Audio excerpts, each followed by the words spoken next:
All right, guys. Well, I'd mentioned in my last video that I wouldn't put out a video this week because I was going to take a road trip to pick up a project for a friend of mine that does another YouTube channel, Flight Reviews. I'll see if I can't add a link in the description. If not, I think it's Flight Reviews with a Z. And my buddy's name is Jason Benson, affectionately referred to as JB. And I drove and picked this up. It is a 50cc Hangar 9. I think that it's a Carbon Cub Crafters X.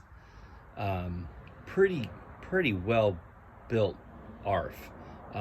Gentleman that had it bought it from a, what did he tell me? An estate sale. Guy had a bunch of half complete airplanes. But the reason I decided to show this to you guys because it's pretty related as far as when you buy things like this.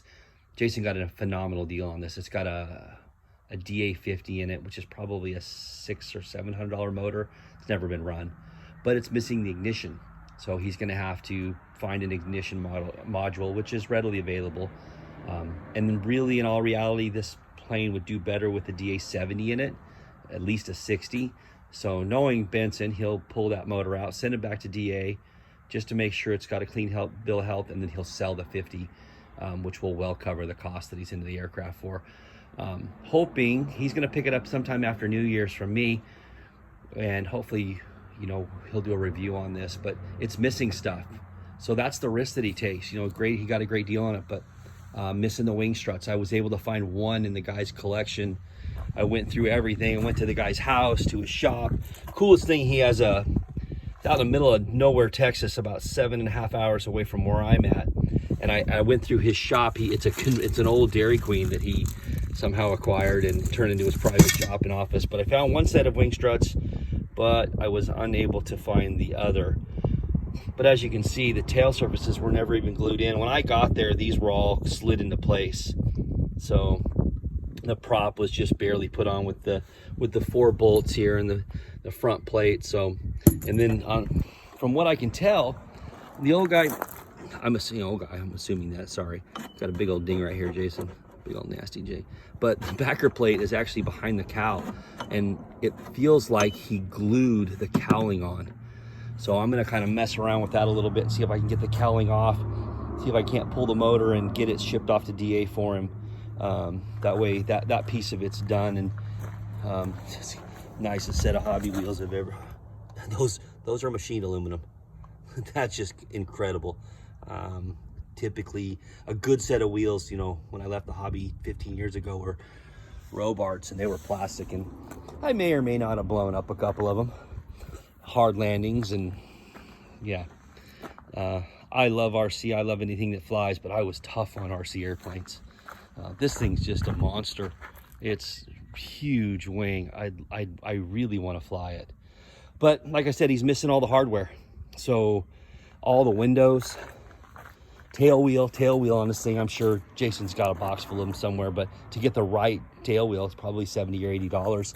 All the plastic gone. Did score 3 servos in the base. Knowing Jason, they'll all come out. One of them, the one on the rudder with the linkages there, is a DS8611, which back in the day wasn't a bad servo, but today, in today's world, it's not a great servo. So I would imagine he'll pull those and put some, I think he said 6030, some Spectrum 6030s, just a better servo, less draw, and obviously a much larger motor. It doesn't look like we can put a tune pipe on this thing, which would be really nice to, I'd love to put even though it's not scale, a 3-blade and a pipe on it. Keep it quiet. I like quiet planes. So, but knowing Jace, he'll run a set of Pitts cans on there and let her rip. So anyways, that's what I did spend I left Friday after work and got home really late last night.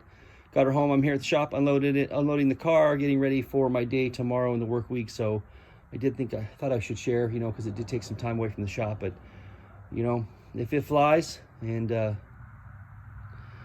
it was worth the time. Yeah, it was a pain in the ass, but Jason and I have been friends for a long damn time. We've been flying together forever.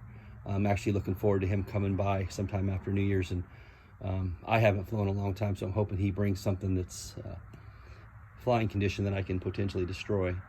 Hopefully that one. And if we do so, I'll post a video for sure of, because if I fly it, it's on an egg timer.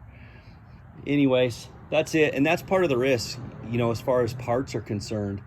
You know, I buy these airplanes, I buy them, you know, I bought the Lancer, and, you know, it's not 100% there. It's 99.5% there. But, you know, if you're missing some of those parts from a kit from 1990, holy smokes, you know, to source it, you know, I'm not so concerned about the Lancer. We could source just about anything. I still think there was so many of these sold and so many of them out there. If I was missing a component, I could probably find it, but at what cost and effort and all of that, you know. Same thing with the Moni glider. You know, I've got everything, with the exception of some raw components. But, you know, we've talked about me potentially damaging or making a mistake somewhere. That could be the end to that project. You know, if I hurt those knuckles or break the canopy, I don't personally know if I have the ability. It would take a whole skill set for me to learn how to do that. So anyways, that's kind of where we're at, and thought I'd share because it did take quite a bit of time, but definitely worth the effort. Look forward to seeing you, Benson. And I'll hide it somewhere in here, and we'll figure out what we're gonna do with all that crap, and so none of it gets lost or hurt. No more of it gets lost or hurt. But dude, order some wing struts, the window kit, tail wheel, and I need a bunch of servos and a receiver and a bunch of other stuff. And I'm gonna try to take that cowling off without tearing it up. I'll get the heat gun on it. All right, later, brother.